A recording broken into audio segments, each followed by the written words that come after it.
Okay guys, we're back out here for a minute. I don't have the main lights on back here, so it's going to be a little dark. Hopefully this is just enough. The detail isn't that important. But basically what's going to happen is I'm going to leave this cut where it is. This cut's going to come up another inch.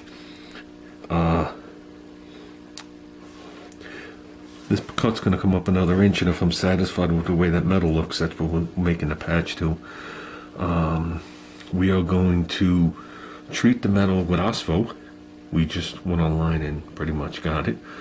Well, we went online to buy it, and we found out that they sell it right at the marine store down the road. So I'll get that tomorrow.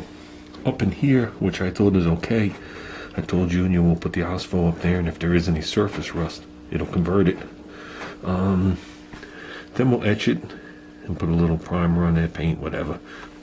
This piece here, we're going to cut out and remake a piece for in here like we did the other side. Okay, as well as lip on the side. Okay, this piece here I'm going to try and make as one piece with the bend around it and the curve.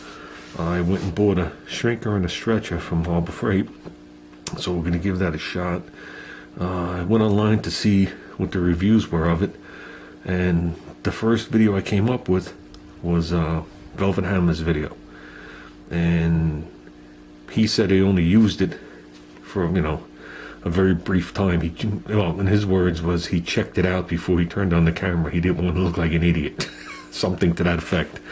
And it seemed to work as good as these other brands that were out there.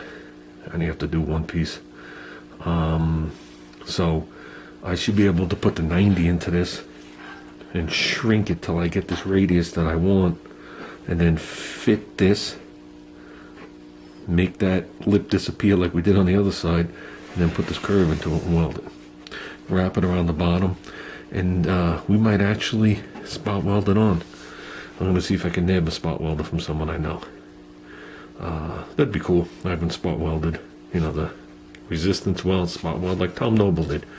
I haven't done that since I'm a kid, and I definitely have enough room to do the bottom, but being a little bit more work we have to do, to buy one of those would be utterly ridiculous. This is really the only thing I can use it on.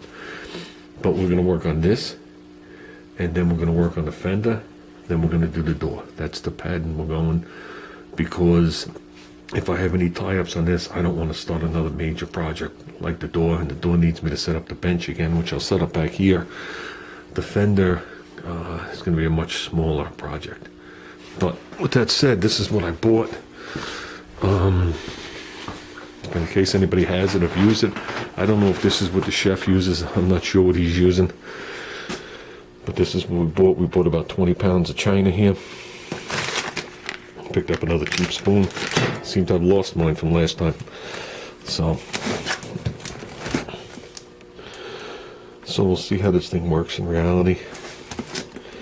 I know one of these, here's the shrinker, that's the stretcher. The shrinker has 4 jaws and is separated. They come down. Oh no, yeah, this is the shrinker. And it pulls it together. This one comes down and pulls it apart. So we're probably going to be shrinking to make that radius. When I say probably, I watched a couple of videos on how they work, and I watched one video of a guy, I don't know if he was a teacher, I don't know what he was, but he was showing how if you get a flat spot in it, how to use the expander or the stretcher, and then he shows you how to go back with the shrinker and then make the radius, and he uses a thin piece of metal as a gauge. So you're taking, like, for argument's sake, I'll just use this as an example. This, and you're bending it around what you want. And you can see what a flat spot is on the radius. Whoops, there with that ruler. So, that should be, have me back out here tomorrow. I think I have enough metal. Probably only to make this patch once, maybe twice, in case I make a mistake. Then after that, I have to go buy sheet metal. This is still complimentary sheet metal we're using, that my friend Brian in Maryland gave me when we went and got the fender for the altered wheelbase wagon. Show you how long ago I got that metal. That's the same metal that did the oil pan too. So just figured I'd give you guys an update. And we never did test this thing. This thing is sitting here. This looks like it should be at Road King's house.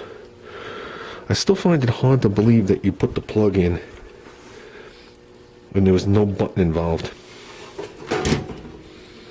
So this would be like for 2 horse, 2.5, 3, 3.5 horse Briggs and Stratton. Okay, it's complete. Belt driven. Should have belt has seen better days. There's got to be some kind of clutch involved somewhere. This has to have some kind of Sprague. There's a name on the engine and stuff. All flathead screws, but there's no push button anywhere. So, gotta look into that. Paid $2 or $3 for it, I forgot. With Ruben at Lake Compounds. I just figured it was cool. I didn't care if it worked or didn't work. It's from the late 50s. Maybe 60, 61, too. Latest. I got a date coded off the side. It still has the label. The stampings. So with that said, guys, that's it. It's late. Just came back from dinner with the wife and the family and relatives. It's my wife's birthday. So me and Junior stopped off at Harbor Freight on the way back. And tomorrow I'll be back out here. Putzing around with this thing. I did, one last thing. I did post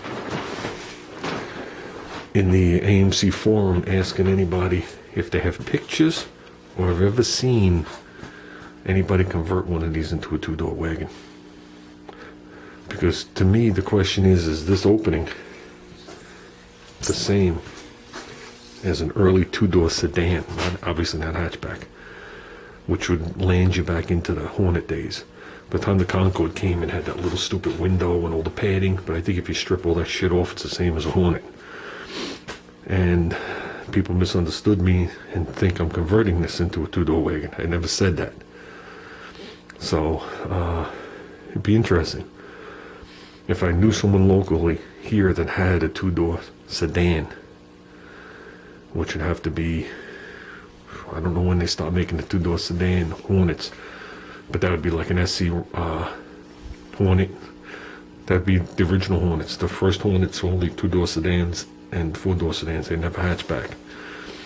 But I'm pretty sure it's got the same roof line. If that's the case, one of those cars could be used to convert this into a 2-door. And that's my question. Because if that's the case, that would make a nice future project. But if it's not the case, then I'm not interested at all in doing it. So, because there's a lot of stuff to hunt down. I'm sure I could easily hunt down, for the right price, I could hunt down the doors and cut the side of the car off. But finding red 2-door interior parts to match would be a little challenging. So, okay guys, with that, I'm out of here. Look forward to some videos tomorrow.